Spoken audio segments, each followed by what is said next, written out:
Shalom Bapak Ibu dan saudara-saudara yang kekasih dalam Tuhan Yesus Kristus. Kita kembali bertemu untuk belajar firman Tuhan.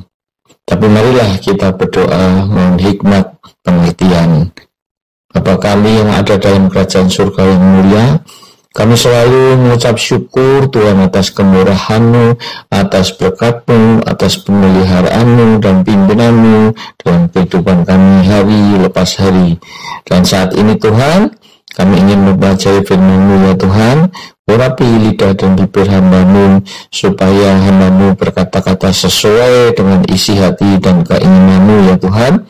Begitu juga Roh Kudus, tolong Roh Kudus, urapi juga hamba-Mu dan juga para pendengar firman ini, agar kami semuanya mendapatkan hikmat, mengerti akan firman-Mu, dan melakukannya dalam kehidupan sehari-hari. Berbicaralah Tuhan, kami siap untuk mendengarkan. Dalam nama Tuhan Yesus kami berdoa dan mengucap syukur. Amin. Saudara-saudara, marilah kita mempelajari perikop hidup menurut daging atau roh dalam Galatia 5 ayat 16-21, dan silakan saudara membacanya sendiri.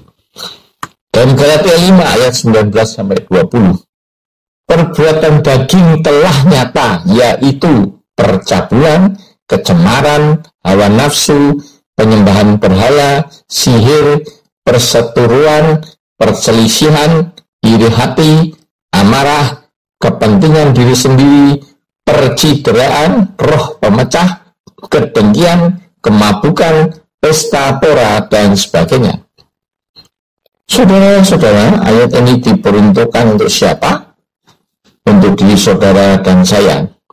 Inilah bentuk perbuatan yang mencemarkan tubuh kita sebagai bait Roh Kudus, tempat tinggal Roh Kudus. Jika kita sudah terikat kepada semua perbuatan daging ini, maka sekalipun saudara dan saya dapat bernubuat, mengusir setan, dan mengadakan mujizat demi nama Tuhan, ternyata Tuhan tidak pernah mengenal saudara dan saya, malah mengusir kita dan mengatakan bahwa saudara dan saya adalah pembuat kejahatan. Karena apa? Karena ternyata semua yang kita lakukan demi nama Tuhan itu adalah bagaikan topeng yang menutupi wajah perbuatan kita, yang menyembunyikan keterikatan kita atas perbuatan kedagingan, di mana hanya diri kita dan Tuhan sendiri yang tahu. Saudara dan saya masih terikat kepada percabulan, penyembahan berhala, dan lain-lain seperti yang ada dalam Galatia 5 ayat 19-20 tersebut. Dikatakan sebagai penyembahan berhala. Apakah berhala itu? Berhala adalah apa saja yang kita sembah melebihi Tuhan.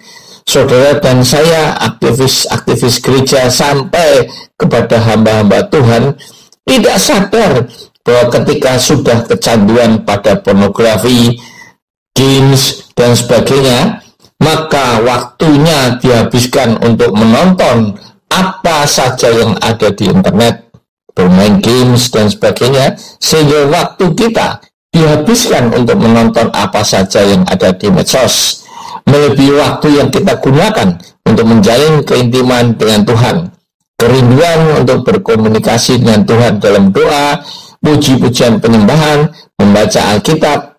Maka itulah salah satu contoh berhala yang disembah melebihi Tuhan itu sendiri. Dan di sini medsos itulah berhala kita. Saudara-saudara, Abraham adalah contoh orang yang bersedia mempersembahkan Ishak, anak tunggalnya, anak perjanjian, sebagai korban bakaran, karena dia patuh dan taat kepada Tuhan, sebagai bukti bahwa bagi dia Tuhan adalah yang terutama di atas segala-galanya. Cintanya kepada Tuhan di atas segala-galanya, melebihi kecintaannya kepada Ishak yang sudah ditunggunya selama 25 tahun. Tetapi dia bersedia mempersembahkan Ishak, di mana bagi dia di dunia ini Ishak adalah segala-galanya, melebihi kecintaannya pada harta bendanya. Apalagi perzinahan yang telah mengikatkan diri kita pada perempuan cabul dan menjadi satu tubuh dengan dia dan menjadi satu daging, yang melawan perintah Tuhan, di mana Tuhan menghendaki ibadah yang sejati, yaitu mempersembahkan tubuh sebagai persembahan yang hidup, yang kudus dan berkenan kepada Allah. Dalam Galatia 5 ayat 21, terhadap semuanya itu aku peringatkan, seperti yang telah kubuat dahulu, bahwa barang siapa melakukan hal-hal demikian, ia tidak akan mendapat bagian dalam kerajaan Allah. Rupa-rupanya Rasul Paulus juga telah melakukan perbuatan kedagingan, dan inilah konsekuensi dan akibat dari perbuatan dosa kedagingan yang berakibat tidak mendapat bagian dari kerajaan Allah, alias hidup kekal di lautan api, menemani iblis yang kita sembah melebihi Tuhan itu sendiri. Bagaimana caranya untuk menghindari perbuatan daging? Dalam Galatia 5 ayat 16 dikatakan bahwa kita harus hidup oleh roh, yaitu Roh Kudus, Roh Allah, sehingga tidak menuruti keinginan daging lagi. Mengapa dikatakan dalam Galatia 5 ayat 17 bahwa karena keduanya bertentangan sehingga kamu setiap kali tidak melakukan apa yang kamu kehendaki? Saudara-saudara, keinginan Roh Kudus berlawanan dengan keinginan daging, dan seringkali keinginan daging kita lebih kuat daripada keinginan Roh Kudus, sehingga kita melakukan keinginan daging, di mana sebenarnya hati nurani kita tidak ingin untuk melakukannya, sekalipun tahu bahwa itu adalah keinginan daging. Terutama dalam pencemaran tubuh karena percabulan, perzinahan, dan perselingkuhan yang membuat mayoritas orang percaya jatuh ke dalam dosa kedagingan. Bahkan tidak terkecuali pada aktivis gereja sampai oknum hamba Tuhan. Saudara-saudara, kita tahu bahwa perbuatan-perbuatan tersebut membuat kita jatuh ke dalam dosa. Namun ketika timbul keinginan untuk berzina, ketika melihat lawan jenis kita yang sangat menggairahkan, maka karena bujukan iblis yang membujuk kita dengan firman, jatuhlah kita ke dalam dosa, seperti ular yang membujuk Hawa. Nggak apa-apa, karena Tuhan itu Maha Pengampun, dan Dia akan mengampuni segala dosa-dosa kita jika kita mau mengaku dan mohon ampun kepadanya. Sehingga dengan alasan itu kita akan melakukan lagi dosa kedagingan yang sama. Jika keinginan daging itu kita lakukan lagi dan setelah itu minta ampun dan seterusnya, dan jika hal itu terjadi berulang-ulang, maka akhirnya kita sudah tidak merasa berbuat dosa lagi karena sudah menjadi kebiasaan, dan bukannya bertobat berhenti dari dosa kedagingan itu. Hal yang sama kita lakukan demi uang, dengan cara menipu, mencuri, korupsi, dan sebagainya. Sekalipun mempunyai itikat untuk mempersembahkan perpuluhan kepada Tuhan, yang tidak akan diterima Tuhan karena uang yang didapatkan secara ilegal dan menyimpang dari firman Tuhan. Saudara-saudara, perbuatan-perbuatan dosa kedagingan lain yang disebutkan dalam ayat-ayat tadi, yang bersumber dari dalam diri kita, dari roh dan jiwa kita, dari hati dan pikiran kita, kedagingan yang harus disalibkan dan mati bersama Kristus. Bagaimanakah caranya agar saudara dan saya tidak hidup dalam dosa kedagingan?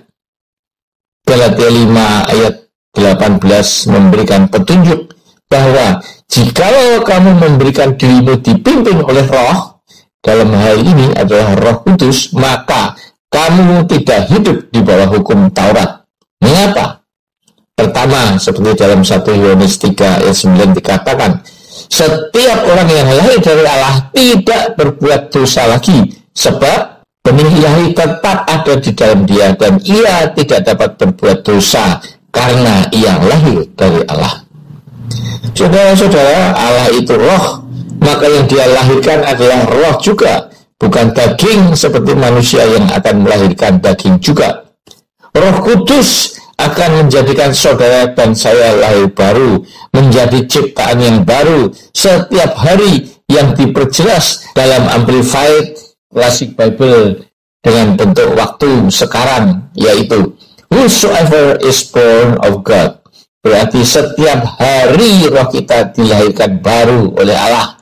Roh kita selalu diperbaharui sehingga akan hidup meninggalkan kehidupan yang lama, yang penuh dengan dosa kedagingan, dan yang baru sudah datang, yaitu dengan berbalik 180 derajat dan hidup dalam kebenaran dan kekudusan, mengasihi Tuhan yang berarti menuruti perintah dan ketetapan firman Tuhan. Kedua, tidak seorang pun yang mampu untuk hidup menurut hukum Taurat, dan semua orang yang hidup dari pekerjaan hukum Taurat berada di bawah kutuk, dalam Galatia 3 ayat 10. Dan oleh hukum Tauratlah manusia jadi mengenal dosa. Karena itu kita harus bergantung kepada kasih karunia Allah yang disediakan oleh Kristus, yang telah menebus kita dari kutuk hukum Taurat dengan jalan menjadi kutuk karena kita. Seperti ada tertulis dalam Galatia 3 ayat 13, terkutuklah orang yang digantung pada kayu salib. Saudara-saudaraku yang kekasih dalam Tuhan Yesus Kristus, jika saat ini saudara masih melakukan perbuatan dosa kedagingan seperti yang tertulis dalam Galatia 5 ayat 19 dan 20 tadi, bertobatlah mulai sekarang. Tinggalkanlah hidup dalam dosa-dosa kedagingan dan penyembahan berhala. Mulai dengan hidup baru, bagikan ulat daun yang bertransformasi, berubah-ubah dan fungsinya menjadi seekor kupu-kupu yang hidupnya berguna bagi penyerbukan bunga. Artinya, hidup saudara menjadi berguna bagi orang lain, menjadi saluran berkat, hidup yang berbuah, sehingga dengan demikian saudara menjadi pemenang dan diberi pakaian putih, dan nama saudara tidak akan dihapus dari kitab kehidupan. Saudara akan diakui Kristus di hadapan para malaikat dan Bapa di surga, dan akan hidup bersama Kristus dalam kehidupan kekal di surga mulia. Saudara-saudara, saat ini Tuhan Yesus sedang mengetuk pintu hatimu. Jangan keraskan hatimu, bukalah pintu hatimu dan biarkan dia masuk, karena dia akan mengajak makan saudara bersama dia dalam pesta perkawinan anak domba di surga. Jangan terlambat, waktu terus berlalu, dan ketika saatnya tiba, saudara dipanggil Tuhan atau kedatangan Tuhan Yesus yang kedua, maka saudara tidak akan ikut pesta perkawinan anak domba dan tidak ikut terangkat bersama orang-orang kudus lainnya. Amin. Marilah kita berdoa. Tuhan, terima kasih atas firman-Mu yang mengingatkan kami untuk bertobat saat ini juga dengan meninggalkan hidup kedagingan kami, hidup dalam dosa perzinahan, perselingkuhan, dan dosa-dosa kejahatan kami yang timbul dari hati dan pikiran yang jahat. Ampunilah Tuhan semua dosa-dosa kami, dan Roh Kudus mampukanlah dan pimpinlah kami untuk hidup dalam kebenaran dan kekudusan, menuruti firman-Mu, menjadi pelaku-pelaku firman-Mu. Tuhan, bagi mereka yang lemah, berikanlah kekuatan untuk meninggalkan dosa-dosa kedagingan dan hidup dalam pimpinan Roh Kudus. Begitu juga bagi mereka yang sedang sakit, jamahlah ya Tuhan, berikanlah belas kasihan-Mu sehingga mereka dapat sembuh karena bilur-bilur-Mu yang menyembuhkan. Dan bagi mereka yang sedang mengalami kesulitan dan masalah-masalah, tolong Tuhan berikan mereka iman agar percaya dan berkata-kata bahwa kasih karunia-Mu, maka mereka akan terlepas dari semua kesulitan-kesulitan yang ada. Terima kasih Tuhan, dengarkan doa kami dan kabulkanlah yang sesuai dengan kehendak-Mu, karena doa ini kami naikkan dalam nama Tuhan Yesus, Juru Selamat dan Penebus kami. Amin.